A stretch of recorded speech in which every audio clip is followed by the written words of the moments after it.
नमस्कार, आवाज समाचार में आपका स्वागत है। मैं हूं मनोज श्रीवास्तव। खबरों की शुरुआत करते हैं इस वक्त की हेडलाइंस के साथ। लोकसभा चुनाव से पहले योगी कैबिनेट का विस्तार। ओपी राजभर, दारा सिंह चौहान, सुनील शर्मा और आरएलडी के एमएलए अनिल कुमार बने मंत्री। तेलंगाना में दूसरे दिन पीएम मोदी ने दी 7,000 करोड़ रुपए की परियोजनाओं की सौगात। परिवारवाद को लेकर विपक्षी दलों पर फिर साधा निशाना। बोले, गारंटी पूरा करने में लगा हूं, कांग्रेस और उसके साथ ही गाली देने में लगे हैं। ट्रेन में स्विगी से खाने की डिलीवरी। आईआरसीटीसी ने ई केटरिंग कारोबार में स्विगी से मिलाया हाथ। हमसे एक्सक्लूसिव इंटरव्यू में बोले सीएमडी संजय कुमार जैन, 1 हफ्ते में सेवा होगी शुरू। खराब ग्लोबल संकेतों से बाजार में दबाव। मिड कैप सेंसेक्स निफ्टी गिरावट के साथ बंद। आईटी, एफएमसीजी, मेटल शेयरों में बिकवाली। आखिरी घंटे में निचले स्तर से कुछ रिकवरी। आईआईएफएल फाइनेंस पर गोल्ड लोन देने पर रोक। सोने की शुद्धता और वजन में गड़बड़ी की शिकायतें। चार्जेस में भी पारदर्शिता की कमी। कामकाज का होगा स्पेशल ऑडिट। टाटा मोटर्स के डीमर्जर प्लान को बाजार का थम्स अप। शेयर 52 हफ्तों की नई ऊंचाई पर 5% की तेजी के साथ 1000 के पार। BYD ने लॉन्च किया much awaited seal electric sedan car. 3.8 second में 0 से 100 किलोमीटर प्रति घंटे की रफ्तार। शुरुआती कीमत 41 लाख रुपए।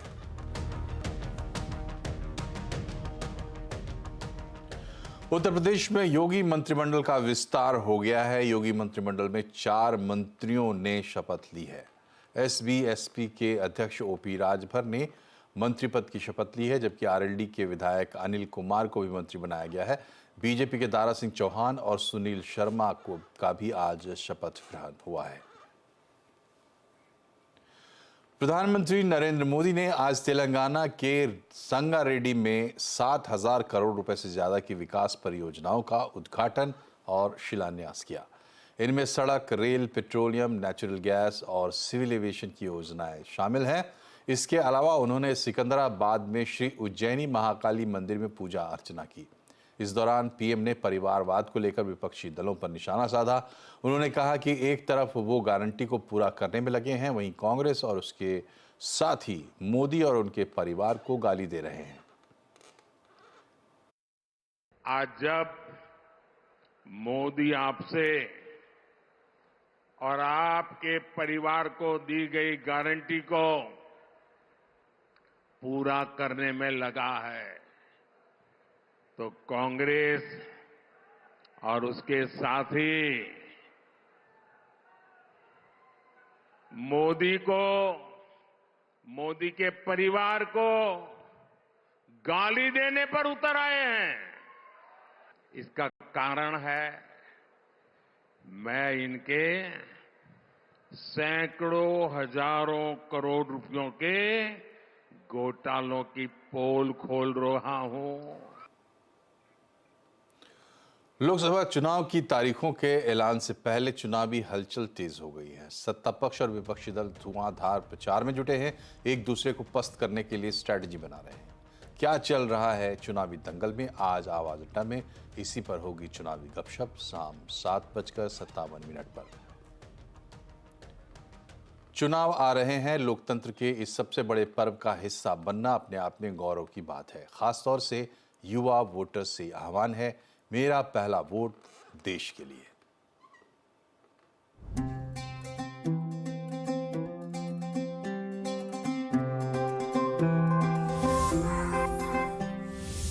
की हूँ, कोई बच्ची नहीं, नई हूँ पर कच्ची नहीं। मानो या ना मानो तुम, कुछ बड़ा करने की है बारी यही।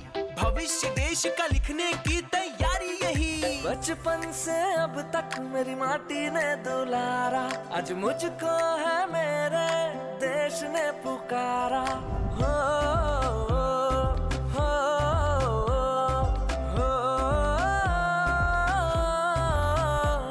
ये जीवन ये तन मन सब कुछ है तुम्हारा, आज मुझको है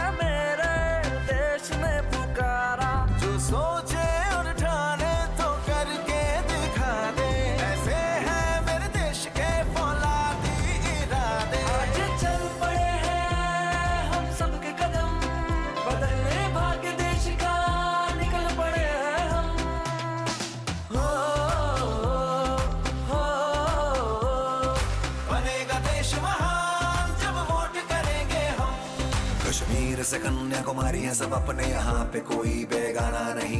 हम तो यहाँ पे सब देश के दीवाने, तो हमसे कोई टकराना नहीं। आवाज यही, अधिकार यही, आजादी का पुरस्कार यही, लोकतंत्र का पहले संस्कार यही, संस्कार यही। अपनी यारी की खाओ कसम, करेंगे अपना पहला वोट देश के लिए हम। ये जीवन ये फर्स्ट टाइम मन जी सर, सब कुछ है तुम्हारा, आज मुझको है मेरे देश ने पुकारा।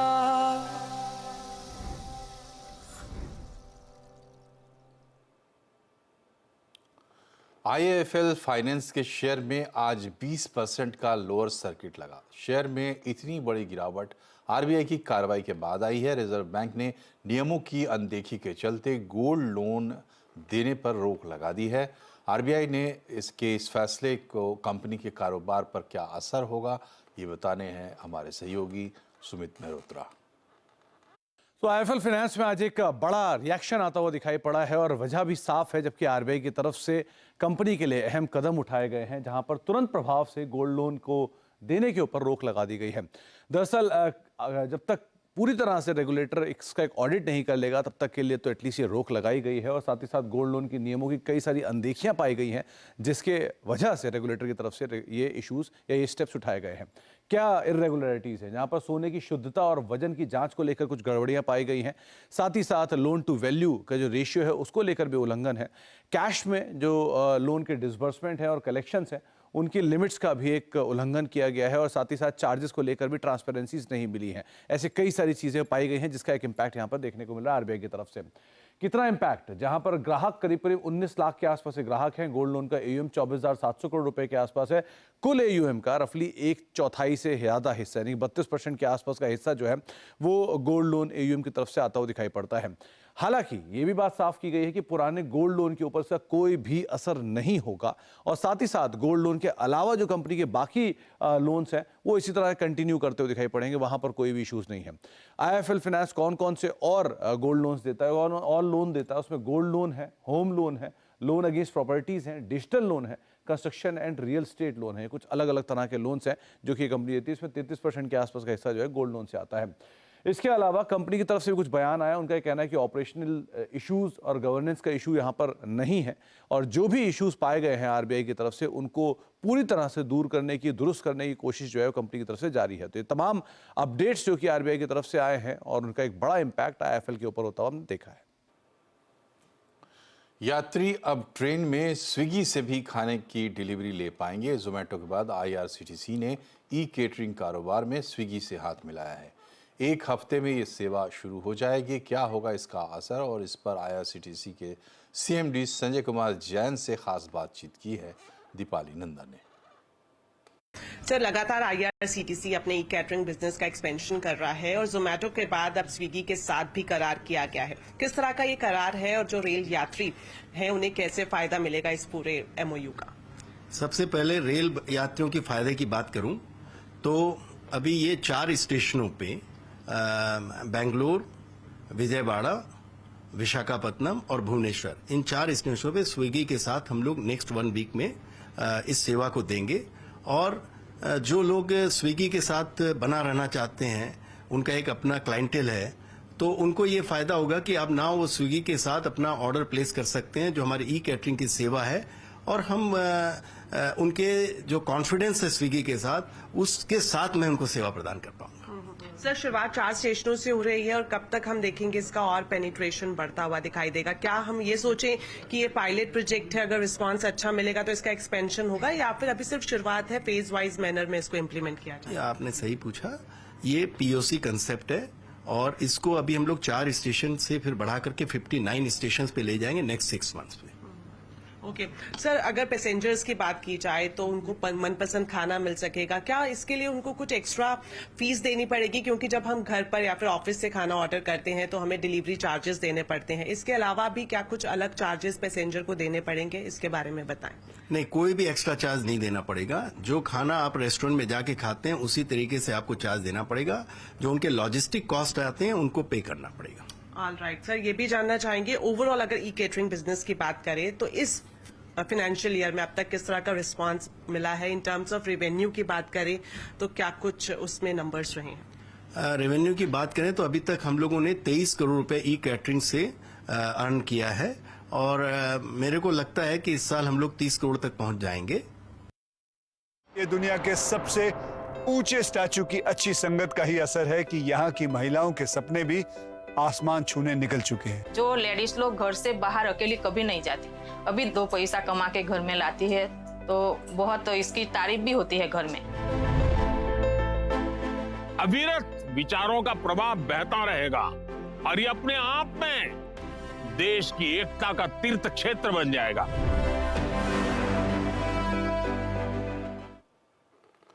और अब बात करते हैं बाजार की। आज खराब ग्लोबल संकेतों से बाजार में प्रेशर दिखाई दिया और दबाव के साथ मार्केट गिरावट पर बंद हुआ। सेंसेक्स 195 अंक गिरकर 73,677 पर बंद हुआ। निफ्टी 49 अंक गिरकर 22,356 पर बंद हुआ है। आज सबसे ज़्यादा खरीदारी ऑटो, PSU बैंक से जुड़े शेयरों में रही। IT, FMCG, मेटल शेयरों में बिकवाली देखने को मिली। और आदित्य बिरला सन लाइफ AMC के महेश पाटिल का कहना है कि अब मिड कैप स्मॉल कैप के वैल्यूएशन महंगे नजर आ रहे हैं, मगर लार्ज कैप का रिस्क रिवॉर्ड ज्यादा बेहतर लग रहा है।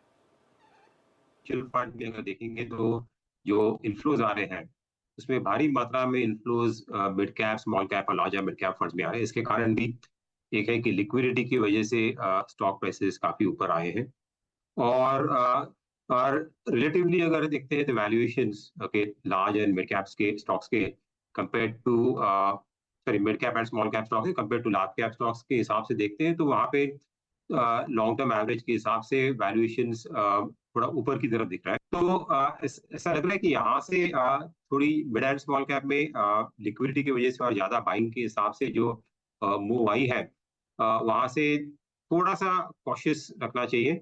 और लार्ज कैप जो स्टॉक्स है और लार्ज कैप फंड्स है वहाँ पे हमें रिस्क रिवॉर्ड थोड़ा बेहतर दिख रहा है ये टाइम में। शेयर बाजार में 2 नए स्टॉक की एंट्री हुई है। आज स्टेबलाइजर्स बनाने वाली कंपनी प्लैटिनम इंडस्ट्रीज और EV चार्जर्स बनाने वाली कंपनी एक्सिकॉन टेलीसिस्टम्स के IPO की धमाकेदार लिस्टिंग हुई। प्लैटिनम इंडस्ट्रीज 33% फायदे के साथ 228 रुपये पर लिस्ट हुआ। IPO का प्राइस 171 रुपये था। IPO का निवेशकों में क्रेज था और इसे करीब 99 गुना सब्सक्रिप्शन मिला था। वहीं एक्सिकॉन टेलीसिस्टम के शेयर NSE पर 265 रुपये प्रति शेयर पर लिस्ट हुए हैं, जबकि IPO में इन शेयरों का भाव 142 रुपये था। एक्सिकॉम के शेयर सीधा 86 रुपये और 86.62% के प्रीमियम पर लिस्ट हुए हैं। इससे करीब 130 गुना सब्सक्रिप्शन मिला था।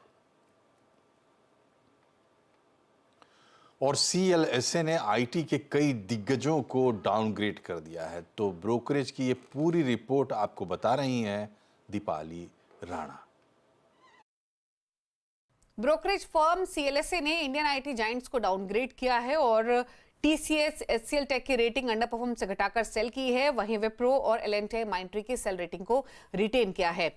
CLSA का मानना है कि नवंबर से लेकर अब तक यानी पिछले 4 महीनों में निफ्टी IT इंडेक्स ने एक आउट परफॉर्मेंस दिखाई है। 23% निफ्टी IT इंडेक्स चला है और निफ्टी 50 को भी by 10 percentage points outperform किया है। और इस तेजी के पीछे 2-3 इंपॉर्टेंट रीजन रहे हैं। एक तो यूएस की बॉन्ड यील्ड जो कि सॉफ्टन हुई है बाय 50 बेसिस पॉइंट, साथ ही हाइपर स्केलर्स की तरफ से जो डिमांड कमेंट्री रही वो इंप्रूव होती हुई दिखी और AI को लेकर जो हाइप बना हुआ है, साथ ही एनवीडिया की रैली से भी सपोर्ट मिला है पिछले 4 महीने की तेजी को।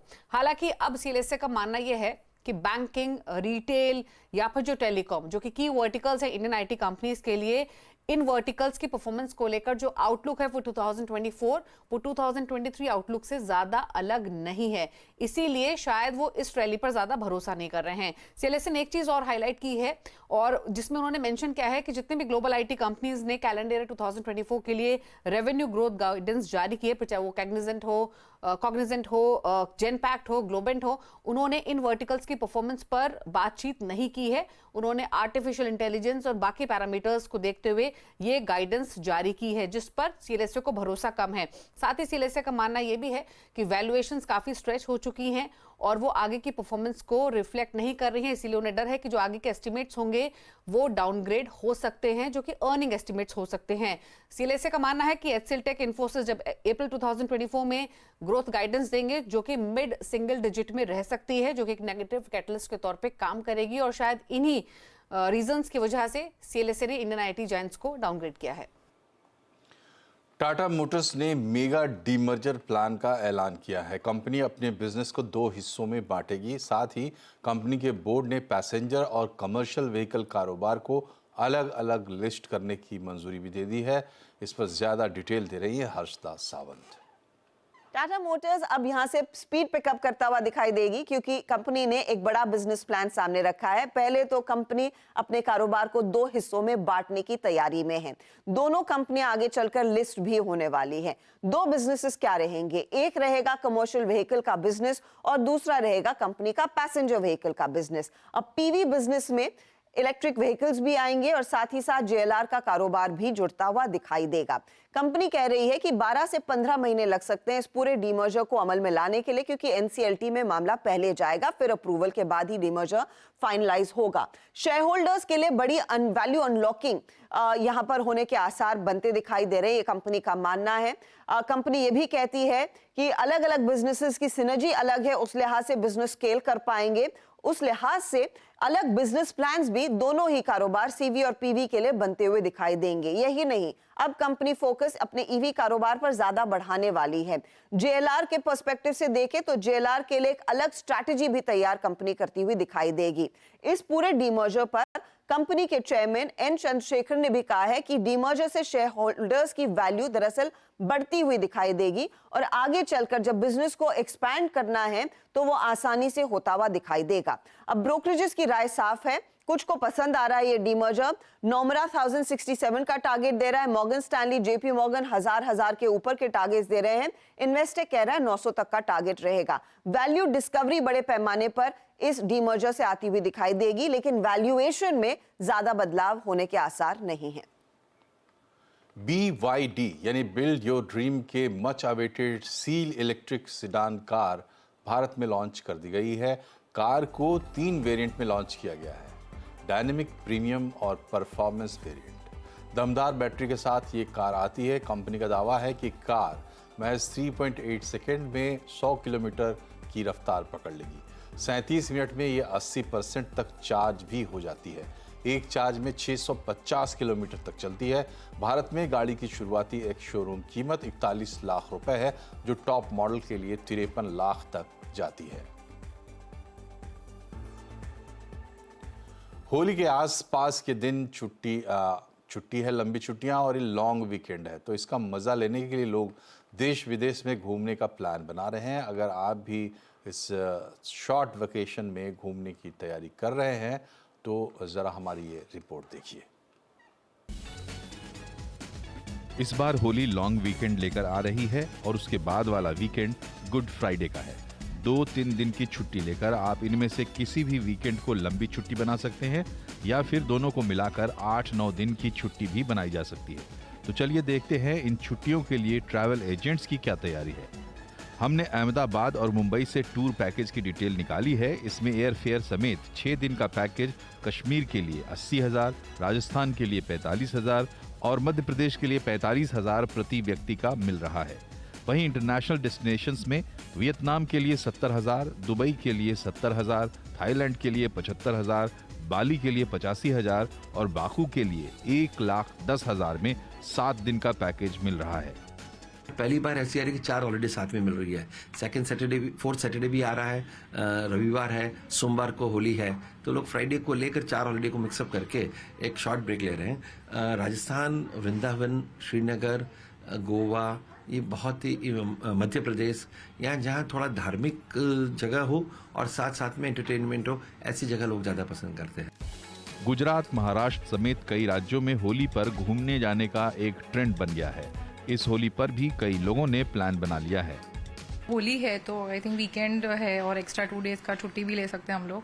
सो वी आर प्लानिंग कि हम लोग दुबई जाए फैमिली के साथ, ऐसा सोचा है अभी। इसलिए मैं यहाँ पे पूछने इंक्वायरी करने के लिए आई हूँ कि दुबई के कोई पैकेजेस हो तो वो दिखा सकते हैं ऐसा। भारत में तेजी से टूरिज्म बढ़ रहा है। ट्रैवल कंपनियां त्योहार को ध्यान में रखते हुए खास पैकेज ऑफर कर रही हैं। पिछले कुछ सालों से भारत में टूरिज्म के ऊपर स्पेंडिंग बढ़ गया है। ऐसे में अगर लंबा वीकेंड हो तब यात्रियों की तादाद काफी बढ़ जाती है। केतन जोशी, अहमदाबाद। सरदार पटेल की ये कांस्य प्रतिमा प्रमाण थी कि भारत दुनिया के सबसे ऊंचे स्टैच्यू को बनाने का दम रखता है। ये सिर्फ एक मूर्ति नहीं होगी, यहाँ एक जीवंत संदेश होगा। स्टैच्यू ऑफ यूनिटी, एकता का प्रतीक। और इसी के साथ बुलेटिन में फिलहाल इतना ही, लेकिन रहिए खबरों पर अपडेट और जुड़े रहिए हमसे हमारे सोशल मीडिया हैंडल्स के जरिए। नमस्कार।